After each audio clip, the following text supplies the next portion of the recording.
반갑습니다. 오늘 이사야 40장 말씀을 함께 나눌게요. 3절 말씀입니다. 외치는 자의 소리여 이르되 너희는 광야에서 여호와의 길을 예비하라. 사막에서 우리 하나님의 대로를 평탄케 하라. 골짜기마다 도두어지며 산마다 언덕마다 낮아지며 고르지 아니한 곳이 평탄하게 되며 험한 곳이 평지가 될 것이요 여호와의 영광이 나타나고 모든 누치가 그것을 함께 보리라. 이는 여호와의 입이 말씀하셨느니라. 광야에서 여호와의 길을 예비하라라는 제목으로 말씀을 나눕니다. 이사야서는 우리가 잘 알지만 구약 성경과 신약 성경의 말씀이 함축되어 있죠. 성경이 66번, 이사야서도 66번, 66장. 구약 성경이 39권에 신약이 27권이죠. 이사야 66장 중에서도 1에서 39장, 지난 시간 우리가 나눴던 바로 39장까지가 제1 이사야다 이렇게 말하죠. 내용을 보면 이상하게 구약 성경의 말씀이 함축되어져 있습니다. 또 40장부터 마지막 66장까지는 제2, 제3 이사야라고 보통 말하는데 신약 성경의 말씀이 그 속에 함축되어져 있죠. 참 신비롭죠. 뭐 하나님의 귀한 뜻이 있어서 이렇게 만드셨겠지만 그런 점에서 이사야는 우리가 성경의 축소판이라고 말할 수 있을 거예요. 이사야서 1장부터 39장까지는 예루살렘의 멸망을 비롯한 하나님의 심판에 대한 말씀이 기록되어져 있고 46장 이하에는 당연히 예루살렘의 회복과 치유의 메시지가 기록되어져 있습니다. 이사야서 40장 이후에 보면 새로운 시대가 시작이 되죠. 그래서 이사야는 외칩니다. 새로운 시대를 맞이할 준비를 해라 이렇게 말하는 거죠. 그리고 이 말씀은 신약에 넘어가면 세례 요한이 이 말을 이용해서 말을 하죠. 광야에 외치는 자의 소리가 있으리되 너희는 주의 길을 준비하라. 그가 오실 길을 곧게 하라. 마태복음 3장 3절의 말씀이죠. 이해가 되시죠, 여러분? 이런 내용들이. 이사야 40장부터 심판의 구름이 거치고 구원의 서광과 은혜의 빛을 발하게 되죠. 하나님의 위로가 시작이 됩니다. 3절에 말하죠. 외치는 자의 소리여 이르되 너희는 광야에서 여호와의 길을 예비하라. 굉장히 중요한 구절이에요. 광야에서 여호와의 길을 예비하라. 오늘의 제목이죠. 아주 간단한 질문을 던져보는 것이죠. 왜 광야에서 예비한 주의 길을 예비하라고 말을 하고 있을까? 왜 굳이 광야여야 할까? 다른 좋은 데가 얼마나 많은데 하필 광야에서 주의 길을 예비하라라고 선언하고 있을까? 이 한 질문을 가지고 실은 우리가 이 말씀을 주목할 필요가 있죠. 더더욱이 세례 요한이 주의 말씀을 외치는 바로 그 장소가 광야 아니었습니까? 낙태 털옷을 입고 석청을 먹으면서 살았던 바로 그 장소. 그 장소에서 신앙의 내공을 쌓고 때가 되었을 때 내가 주의 길을 예배하기 위해서 하나님 앞에 섰고 이제 많은 사람들에게 정말 어떻게 보면 기인의 모습을 가지고 선포하는 것 아닙니까? 그죠? 그때 그 자리가 어떤 자리냐? 광야의 자리이죠. 광야의 자리. 그렇게 사실은 광야에서 주의 길을 예배하라고 하는 바로 이 말씀이 우리가 정말 깊이 한번 묵상해 봐야 중요한 말씀 가운데 하나라는 것이죠. 하나님의 길을 어떻게 준비할 수 있을까? 사복음서 가운데 가장 먼저 기록된 서신을 보통 마가복음이다라고 말을 하는데 이런 웅장한 선포로 시작을 하죠. 하나님의 아들 예수 그리스도의 복음의 시작이다. 마치 창세기 1장 1절에 놀라운 선포를 듣는 것 같아요. 대체 하나님이 천지를 창조하십니다. 이렇게 예수께서 새 창조를 선언한 마가복음, 바로 이어서 이사야 40장을 마가가 인용을 하는데 이렇게 말하죠. 선지자 이사야의 글에 보라. 내가 내 사자를 내 앞에 보내노니 그가 내 길을 준비하리라. 광야에 외치는 자의 소리가 있으리되 너희는 주의 길을 준비하라. 그가 오실 길을 곧게 하라. 메시아가 오실 것을 예언하는 이사야 선지자 원문이 이렇게 되어 있잖아요. 40장 3절에 보니까 외치는 자의 소리여 이르되 너희는 광야에서 여호와의 길을 예비하라. 사막에서 우리 하나님의 대로를 평탄케 하라. 여호와의 길을 예비하는 것, 하나님의 대로를 평탄케 하는 것이 왜 하필 광야와 사막이어야 하나? 이게 사실은 존재할 중요한 질문 가운데 하나라는 광야. 성경의 표현의 광야라고 하는 것은 거친 땅, 거친 들, 빈들, 사막 이 모두가 다 이 번역되어져 있는 단어 표현들이에요. 창세기 21장에서 야곱이 브엘세바를 떠나 하란으로 가다 돌베개를 베고 잠을 청한 곳 그것이 어디냐? 이름 모를 광야였거든요. 거기서 뭘 봐요? 사닥다리를 통해 천사가 오르락내리락 하는 것을 보죠. 그리고 고백을 하죠. 여기가 바로 하나님의 집이구나. 하늘의 문이구나. 이렇게 말하죠. 그리고 베델이다. 하나님의 집이다. 이렇게 표현하잖아요. 광야, 하나님의 집이라는 거죠. 모세와 미디안 광야 아리스토 왕자의 자리에 쫓겨나 숨어 살던 좌절과 고독의 유배지가 어디야? 미디안 광야잖아요. 그죠? 하지만 불타는 떨기나무를 만나 하나님께서 모세에게 내가 산다는 거룩한 땅이니 내 발에 신을 벗어 이렇게 말씀하시죠. 저주스러웠던 바로 그 땅이 하나님의 거룩한 성지로 바뀌죠. 광야 어떤 땅? 거룩한 땅이라는 거죠. 호세아서를 보면 하나님이 호세아에게 악을 골짜기를 희망의 문으로 만들어 주리라. 2장 15절에 약속을 하죠. 정말 놀라운 말씀이죠. 성서의 광야, 낯설고 먼 존재가 아니야. 희망의 문입니다. 희망의 문. 희망의 문. 그 속에 희망이 있다라는 거죠. 그러니까 구약이 말하고 있는 광야는 하나님의 집, 하늘의 문, 거룩한 땅, 희망의 문이에요. 뿐만 아니라 신약으로 가면 광야가 어떤 곳이냐? 하나님의 새 역사가 시작되는 출발지로 표현되고 있죠. 먼저 세례요한이 누굽니까? 광야에서 외치는 자의 소리야. 그의 포지션이 어디예요? 광야야. 삶의 포지션을 광야라고 잡아. 그리고 거기에서 누구를 예비해? 주의 길을 예비하는 일을 하고 있어요. 거기에서 무엇을 행해? 죄사함을 받게 하는 회개의 세례를 베풀고 있어요. 그죠? 예수님 자신도 여러분, 공생의 출발을 어디서 하십니까? 광야의 시험. 그죠? 그 시험을 극복하시고 이기시는 것에서부터 예수님은 공생을 시작을 하시는 것이. 새 삶이 어디에서 시작이 돼? 광야에서 시작이 되고 있다. 갈라디아 1장에 가보면 부활하신 주님을 만난 이후 회심한 바울, 자신의 혈육과 한마디 의논도 없이 어디로 제일 먼저 달려갑니까? 아라비아 광야로 들어가죠. 3년의 직거기간 신비에 쌓여 있어요. 빌립 집사 경우도 마찬가지죠. 일어나서 남쪽으로 나아가 예루살렘의 가사로 내려가는 길로 가라. 그 길은 광야길이다. 이렇게 표현하고 있죠. 미국에 유명한 성서학자가 있는데 윌터 브루그만이라고 하는 분이에요. 광야가 이렇게 뭐라고 표현하느냐? nothinglessness라고 표현을 해요. nothing 없다는 거죠. less 이것도 없다는 겁니다. 합치면 무슨 말이래요? 없음이 없는 상태라는 거죠. 되게 신비롭죠. 정말 멋진 표현이라고. 광야 아무것도 없는데 그 없음으로 인하여 없는 게 없는 거야. 텅 비어 있는. 마치 불교 용어랑도 유사하죠. 텅 비어 있는데 공. 그 안에 뭔가가 있어. 무한한 공간으로 이해가 되어지는 거죠. 그죠? 텅 빈 충만. 이렇게 표현할 수 있겠죠. 그게 어디? 광야라는 거죠. 여러분 인생의 광야를 지나가고 있습니까? 그것이 텅 빈 충만. 없는 것이 없는 장소라고 하는 상태라고 하는 것을 경험하는 복이 있기를 바랍니다. 없는 것이 없다. 아무것도 없는데 없는 것이 없어. 그럼 어떻게 이렇게 될 수 있을까? 그죠?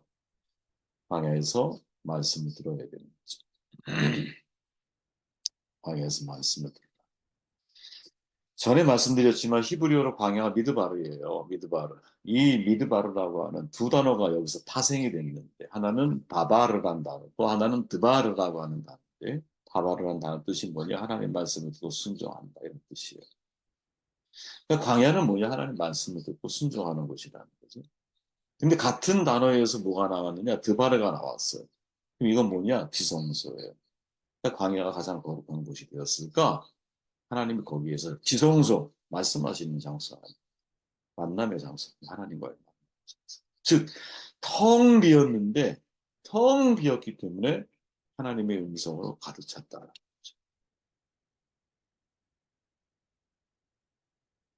와, 정말 놀랍지 않습니까?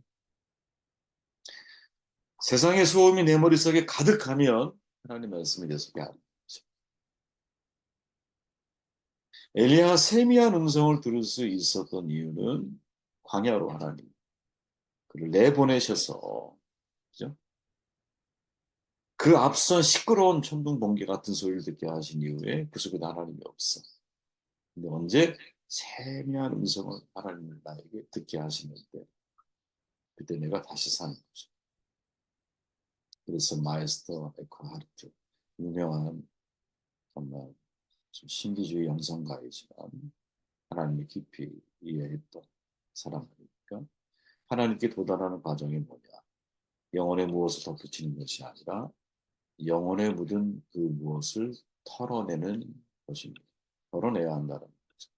그래야 우리가 하나님께로 도달하는 것이 아니고 광야는 어떻게 합니까? 내가 하나님 만나는 더욱이 하나님의 말씀을 듣는 곳이기 때문에 모든 인생의 문제는 하나님 말씀이 내 안에 이게 하나님이 나에게 내게 하신 말씀이구나. 저는 이제 왜냐하면 이건 주관적인 경험이기 때문에 보편적으로 누구에게 적용할 수 없잖아요. 진리는 여러분 무리를 찾는 게 아니라 그랬잖아. 진리는 내가 찾는 거예요. 내가 음식은 나눠 먹을 수 있어. 하지만 진리를 찾는 것은 나눠 살 수가 있는 게 아니에요. 그죠?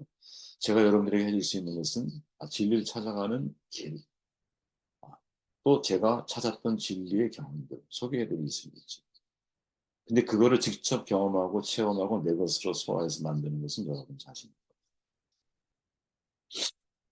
광야는 뭐냐? 하나님의 말씀 청종하는 것이고 청종을 하기 했기 때문에 충만을 경험하는 그 자리가 광야라는 거죠. 어제 우리가 이제 성도의 교제를 나누면서 그런 말씀드렸죠. 그 뒤에 제일 중요한 놓치지 말아야 할 포커스 가운데 하나가 욥은 모든 게 다 붕괴되어 가는 과정 속에서 또 하나님을 정말 원망 섞인 고백을 할 정도 아주 극단적으로 표현하면 하나님 제발 나타나서 나랑 대면 좀 하시자고 군데군데식으로 표현하면서 나랑 맞짱을 뜨려고 하는 그런 모습이 욥에게 있었죠. 결국 하나님께서 야 내가 이거 만들 때 너 뭐 했어? 이런 식으로 말씀하시면서 상황이 완전히 종결이 되었어요. 그죠? 근데 그 과정에 우리가 놓치지 말아야 할 핵심이 뭐였느냐. 욥은 아무리 힘들어도 하나님과의 관계를 포기하지 않고 있다. 이게 정말 히브리인들의 사고 신앙관이거든요. 그러니까 행위 보복 관계 사상, 행위 화복 관계 사상이라고 표현을 하는데 내가 이렇게 하면 하나님이 나에게 이렇게 응답을 하기 원하. 사람은 인과율의 신앙을 가지고 있기 때문에 그죠? 이렇게 내가 선하게 살았다고 생각을 하면 하나님이 나에게 선한 열매를 맺게 해주길 기대한다. 그죠? 그런데 하나님 그렇게 나에게 행하지 않아. 예를 들어서. 그때 우리는 여러분 하나님에 대한 관심을 잃어가게 돼요. 욥은 안 그렇다는 거지. 자, 내가 선을 행했는데 선을 행하지 않아. 이 구조가 뭐예요? 마귀가 하나님 앞에 얘기했던 거지. 욥이 까닭이 있으니까 그렇게 하나님 믿는 거 아닙니까? 그럼 까닭이 없는 상황을 만들어 놓는 건 욥은 과연 하나님이 경외할까요? 질문, 퀘션 마크로 던지잖아요.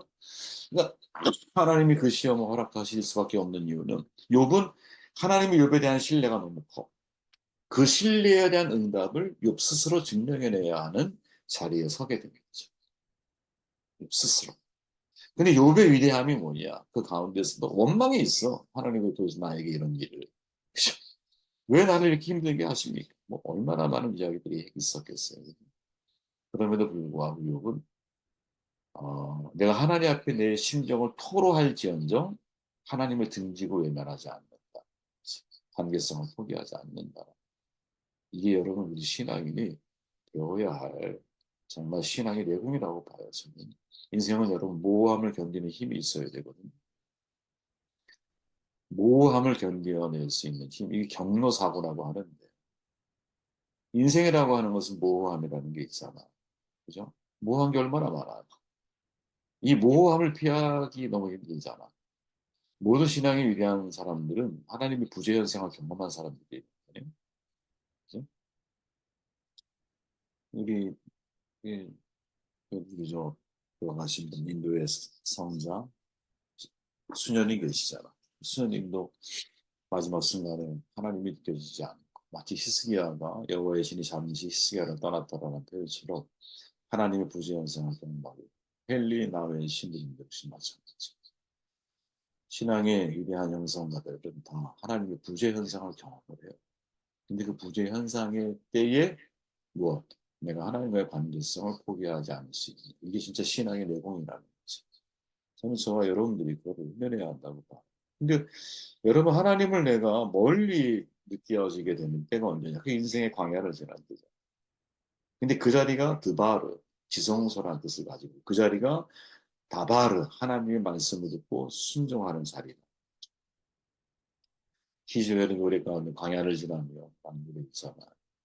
왜 나를 깊은 어둠 속에 홀로 두시는지, 어두운 밤을 왜 그리 길었는지, 나를 거룩하게 나를 낮아지게 세상 어디도 길을 곳이 없게 하셨네. 광야에 서 있네. 주님만 내 도움이 되시고 주님만 내 빛이 되시는 주님만 내 친구 되시는 광야. 주님 손 놓고는 단 하루도 살 수 없는 곳 광야 하나에 내가 서 있다. 주께서 나를 사용하신 나를 더 정결케 하시려 나를 택하여 보내신 그곳 광야. 성령이 내 영을 다시 태어나게 하라. 광야. 내 자아가 산산이 깨지고 높아지려 했던 내 꿈도 주님 앞에 내어놓고 이제 주님 뜻만 이루어지기를 나를 통해 주님만 드러나시기를 광야를 지나며. 참 정말 멋진 가사인 것 같아요. 저도 뭐 자주 듣는 그렇지만 광야를 지나며 우리는 정말 명심해야 됩니다. 세상 생각이 내 머리를 가득 장악하기 전에 하나님 말씀으로 여러분의 머리를 채우십시오. 마음을 채우십시오. 세상의 소리 듣기 전에 하나님 말씀의 소리를 들으세요. 여러분, 제가 외국 나갈 때마다 늘 경험하는 건 뭐냐면 세상 정말 촌이구나, 지구 촌이구나. 그냥 마을 같아요. 얼마나 많이 다르게 그게 아니에요. 그런 차원의 말이 아니라 어디 가나 세상 사는 건 다 똑같다라는 사람. 다 같은 문제를 가지고 살아. 그러니까 우리가 하나에 정통하게 되면 하나의 삶을 우리가 살고 있는 이 삶의 진실이 무엇인지를 깨닫게 되면 세상을 깨닫는 거야. 저는 점점 더 명확해져요. 이런 생각이. 네.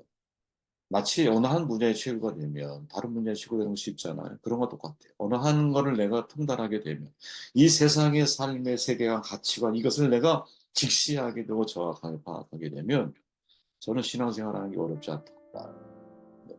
세상 여러분 하나님 말씀에 역행하는 게 맞거든요. 우리 예수 믿는 사람들은 하나님의 말씀 듣고 순종하는 그 길 가는 거야.